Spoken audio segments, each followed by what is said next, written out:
안녕하세요. 오늘도 복된 날입니다. 오늘은 에스라 5장 1절에서 17절 말씀을 살펴보겠습니다. 대적들의 고소로 인해 성전 공사는 16년간 멈추게 됐습니다. 백성들은 이 기간 동안 어떻게 지냈을까요? 유다 백성들은 하나님을 계속 예배하고 있었을까요?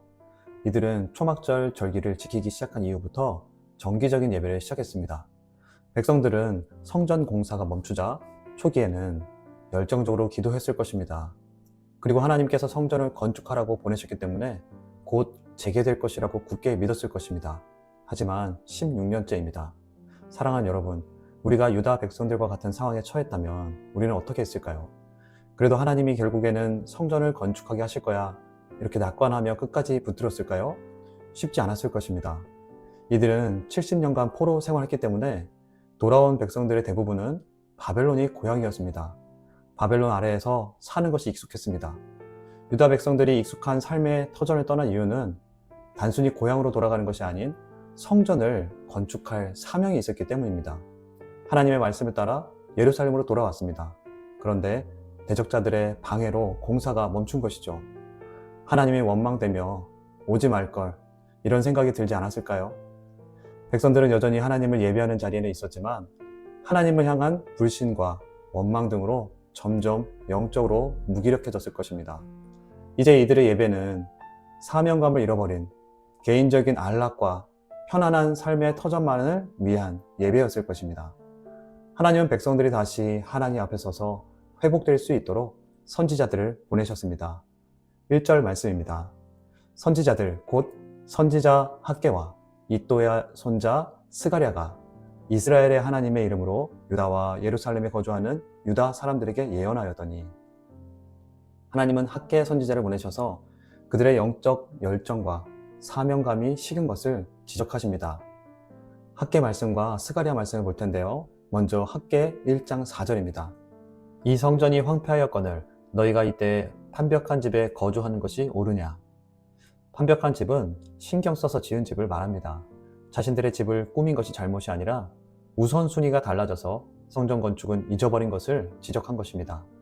유다 백성들이 예루살렘으로 돌아온 이유는 성전을 건축하기 위해 돌아왔는데 사명을 잃고 자신들의 집은 아름답게 짓고 있었습니다. 유다 백성들은 대적들의 위협과 바사 제국의 관리들이 행정적으로 공사를 멈추게 했기 때문에 공사를 재개하는 것은 위험한 일이었습니다. 두려웠고 그에 맞서 싸울 용기가 없었습니다. 하지만 그들은 사명을 기억하며 기도하며 하나님의 때를 구해야 했으나 그렇지 않은 백성들의 나태함을 지적하신 것입니다. 사랑하는 여러분, 오늘 우리의 예배는 어떻습니까?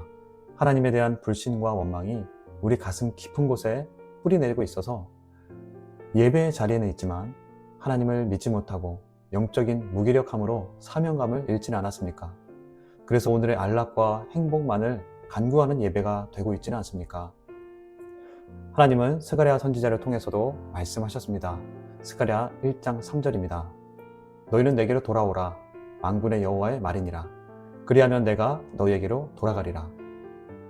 그 자리에서 회개하고 돌아오라. 나도 너희에게로 돌아가서 성전 공사를 다시 재개하게 하리라 말씀하시는 것입니다. 성전 건축이 목표가 아닙니다.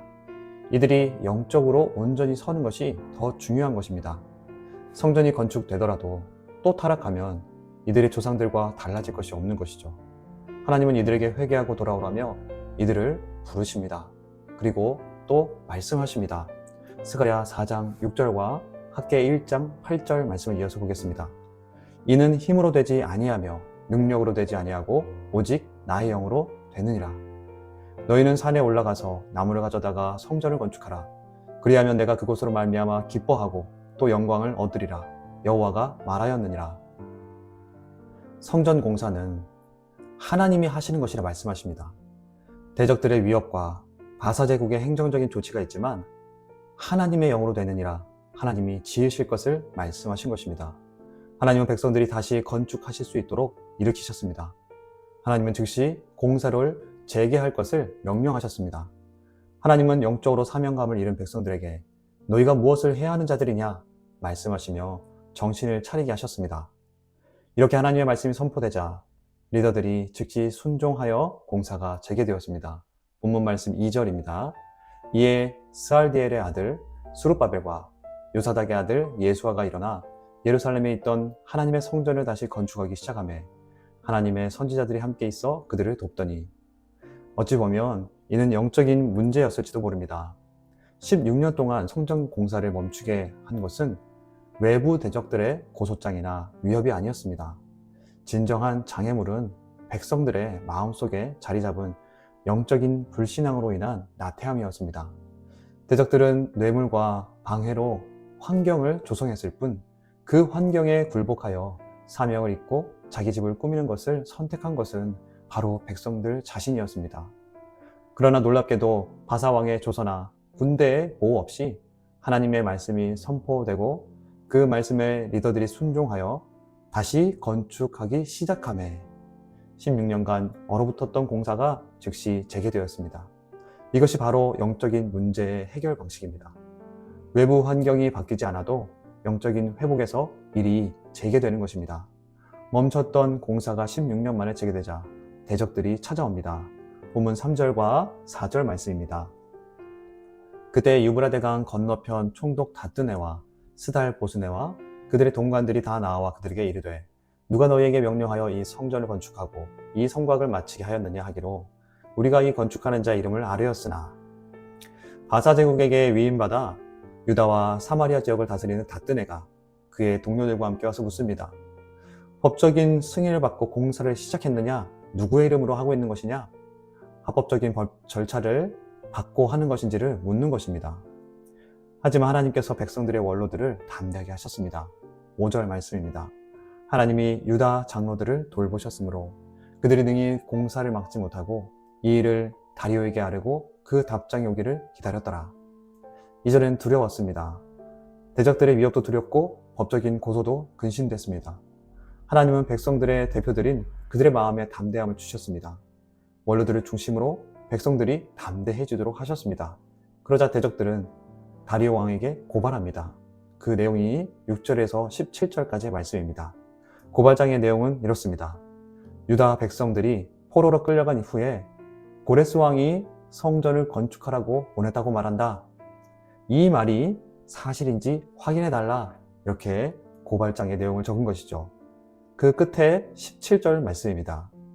이제 왕께서 좋게 여기시거든 바벨론에서 왕의 보물 정각에서 조사하사 과연 고레스 왕이 조서를 내려 하나님의 이 성전을 예루살렘에 다시 건축하라 하셨는지 보시고 왕은 이 일에 대하여 왕의 기쁘신 뜻을 우리에게 보이소서 하였더라.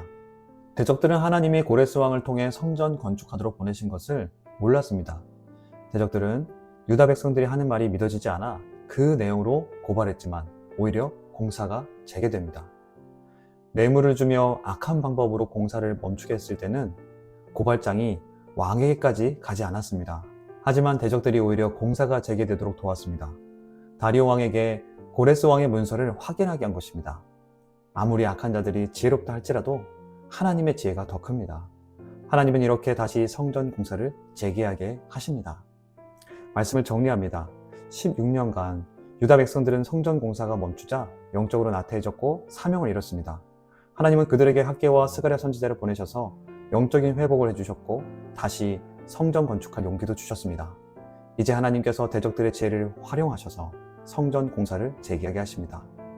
하나님은 대적들의 위협이 사라진 후 영적 나태함과 사명감을 잃은 포로기한 다음 세대에게 말씀하십니다. 하나님에 대한 원망과 불신이 뿌리 깊이 내려져 있으면 영적으로 죽어간다. 마귀의 속삭임과 두려움을 벗어날 수 없다. 회개하고 영적인 회복 가운데 하나님과의 건강한 관계를 만들라 말씀하십니다. 그렇게 말씀을 받는 그 세대가 지금 자신들이 어떻게 살아가야 할지에 대한 사명을 발견하며 살아갈 수 있음을 말씀하십니다.